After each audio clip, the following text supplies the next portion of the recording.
प्रधानमंत्री मोदी जी का ये सहमा हुआ शांत जो उनका ये व्यवहार है, इस पर कांग्रेस पार्टी प्रश्न उठाना चाहती है। कहाँ गई आपका 56 इंच, कहाँ गई आपके लाल आंख? आज चीन का नाम लेने से इतना डरते क्यों? वो सिर्फ अपनी छवि के बारे में सोचते हैं। भारत की सीमा सुरक्षा से ज्यादा उनको अपनी छवि प्यारी है।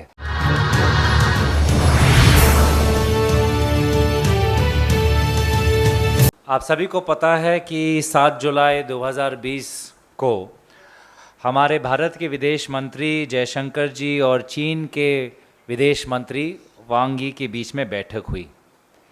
इस बैठक के बाद भी जो बात विनीत पुनिया जी ने रखी कि पूर्वी लद्दाख को लेकर जो हमारी सीमा सुरक्षा को लेकर जो हमारी चिंताएं हैं, उन समस्याओं का आज भी कोई ठोस समाधान 7 जुलाई 2022 के इस मीटिंग के बाद नहीं निकला है। ठोस समाधान के विपरीत हम देख रहे हैं कि भारत सरकार की जो भाषा है, विदेश मंत्रालय की जो भाषा है, वो कमज़ोर हो चुकी है। जहां पर हमारी मांग, कांग्रेस पार्टी की मांग बहुत स्पष्ट है कि 5 मई 2020 से पहले भारत की सीमा पर जो स्थिति थी, वो स्टेटस को एंटी हमें चाहिए, ये हमारी स्पष्ट मांग है।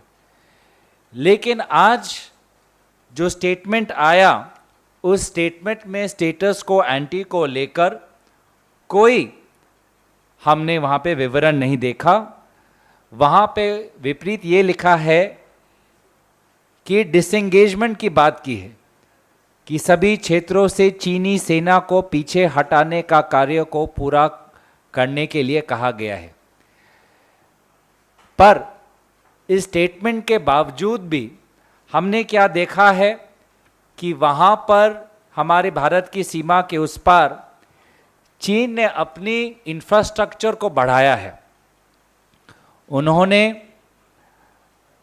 अक्साई चीन पर अपनी सेना की संख्या बढ़ाई है, 5G नेटवर्क लगाया है, 5 नए हेलीपोर्ट लगाए हैं, पंगोंग सो पर एक नया पुल लगाया है और उनकी जो वायुसेना की जो एक्टिविटीज़ है बढ़ गई है। इस संदर्भ में प्रधानमंत्री मोदी जी का ये सहमा हुआ शांत जो उनका ये व्यवहार है, इस पर कांग्रेस पार्टी प्रश्न उठाना चाहती है। क्यों आपने आज तक आपने अपने जो खुद का जो विवरण है,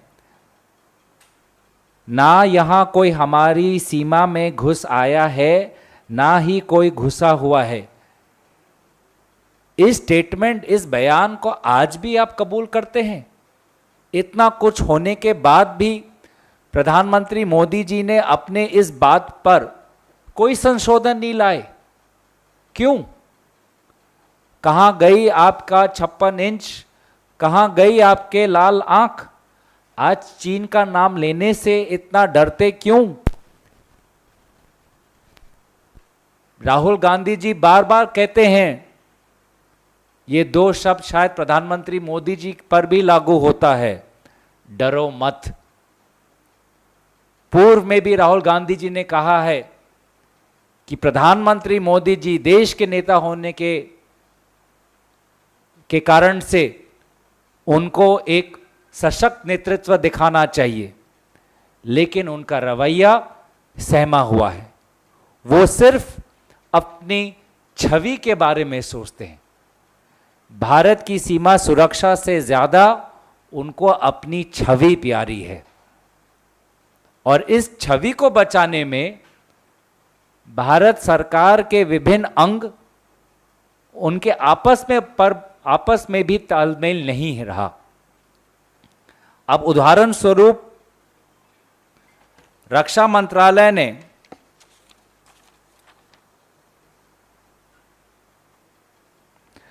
अगस्त के 2020 पर अपने ही वेबसाइट पर एक डॉक्यूमेंट रखा था जिसमें उन्होंने खुद कबूल किया कि चीन ने कुंगरंग नाला, गोग्रा और पांगोंग सो के उत्तरी पार्ट में चीन की सेना घुसी हुई थी, लेकिन प्रधानमंत्री जी की छवि को बचाने के लिए, उनके झूठे बयान को संरक्षण करने के लिए, देने के लिए रक्षा मंत्रालय ने उस डॉक्यूमेंट को अपने वेबसाइट से उतारा। एक और उदाहरण जहां पर भारत सरकार प्रधानमंत्री की छवि बचाने में लगी हुई है, वो तब आता है कि जब नवंबर 2020 में मिनिस्ट्री ऑफ एक्सटर्नल अफेयर्स, विदेश मंत्रालय, यूएस की जो एक रिपोर्ट आती है कि चीन ने अरुणाचल प्रदेश में 100 घर बनाए हैं, तो विदेश मंत्रालय का कहती है कि इस बात का हमें संज्ञान है, और रक्षा मंत्रालय कहती है, उस समय के चीफ ऑफ डिफेंस स्टाफ कहते हैं कि ऐसा कुछ हुआ ही नहीं। तो ये कैसा संदेश दे रहे हैं कि रक्षा मंत्रालय एक चीज कहता है, विदेश मंत्रालय एक और चीज कहता है, भारत की प्रधानमंत्री कुछ और चीज कहते हैं, और वास्तविक स्थिति अलग ही है।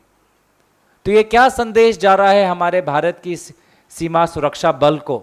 ये क्या संदेश जा रहा है हमारे भारत के नागरिकों को कि भारत के प्रधानमंत्री मोदी जी अपनी छवि बचाने के लिए राष्ट्र सुरक्षा को गिरवी रख सकते हैं? और ऐसा क्या विशेष लगाव है चीन के साथ?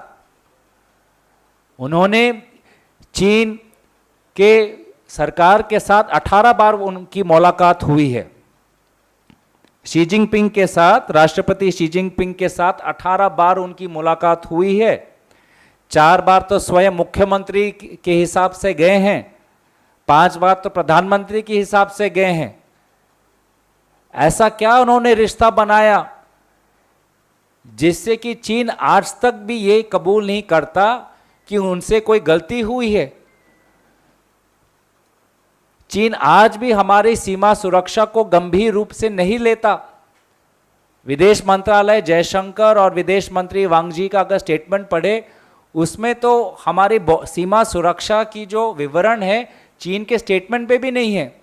चीन अलग विषयों पे बातें करता है, यूक्रेन की बात करता है, लेकिन भारत की जो सॉवरेंटी और टेरिटोरियल इंटेग्रिटी है उस पर उनकी कोई बात ही नहीं है। तो ऐसा चीन के साथ क्या रिश्ता है कि प्रधानमंत्री मोदी जी 18 बार मुलाकात करने के बावजूद भी कोई दबाव ही नहीं डाल पा रहे? चीन आज तक कबूल नहीं करता ये सीमा सुरक्षा गंभीर है। उनके पिछले मीटिंग के उनके स्टेटमेंट में कोई विवरण नहीं। तो हालात में परिवर्तन कब आएगा कि जब दूसरा पक्ष इसको एक गंभीर समस्या के रूप में लेता ही नहीं? और प्रधानमंत्री मोदी जी का इस विशेष रिश्ता का कारण क्या हुआ, क्या नतीजा क्या निकला? उल्टा प्रश्न उठता है कि क्या ये 18 मुलाकातों में ऐसा कोई बात हुई जिससे कि प्रधानमंत्री मोदी जी जो कहते हैं कि ना कोई घुसा है ना कोई घुसा हुआ है, ये स्टेटमेंट चीन के साथ मिलता है, ये स्टेटमेंट तो चीन का पक्ष बोलता है। तो क्या ये 18 मुलाकातों में ऐसी कौन सी बात हुई जिससे कि प्रधानमंत्री मोदी जी इतने सहमे हुए हैं और शांत हुए हैं इस मामले पर? तो कांग्रेस पार्टी की मांग बहुत स्पष्ट कि एक तो प्रेस वार्तालाप हो जिसमें प्रधानमंत्री मोदी जी, विदेश मंत्री जी, रक्षा मंत्री जी स्वयं उपस्थित होकर देश को संबोधित करें। मांग नंबर 2 दिवसीय चर्चा हो पार्लियामेंट के अंदर। मांग नंबर 3 की जो पार्लियामेंट कमेटी ऑन डिफेंस है उस पे एक डेडिकेटेड ब्रीफिंग वहां पे होनी चाहिए ताकि वास्तविक स्थिति क्या है लोगों को पता चले। मांग नंबर 4 कि चीफ ऑफ डिफेंस स्टाफ का जो पद आज भी रहस्यजनक खाली है उसको जल्द से जल्द वहां पे एक व्यक्ति को नियुक्त करें। और मांग नंबर 5 कि अग्निवीर ये स्कीम से हमारी भारतीय सेना में एक बहुत गलत संदेश गया है। नाम नमक निशान की संस्कृति को इसने दुर्बल किया हुआ है। आर्मी के लोग, वायुसेना के लोग, नौसेना के लोग जो रिटायर्ड हुए हैं, उच्च स्तरीय पद पर हैं, उन्होंने इस स्कीम की आलोचना की है। जिन्होंने स्वयं देश के लिए त्याग किया है, बलिदान किया है, सीमा पर वो खुद रहे हैं, उन्होंने देश की वास्तविकता को समझा हुआ है, ऐसे व्यक्तियों ने इस स्कीम की आलोचना की है। तो इस स्कीम को जल्दबाजी में देश पर ना थोपे और इस स्कीम को वापस ले। तो ये 5 हमारी मांग बहुत स्पष्ट है।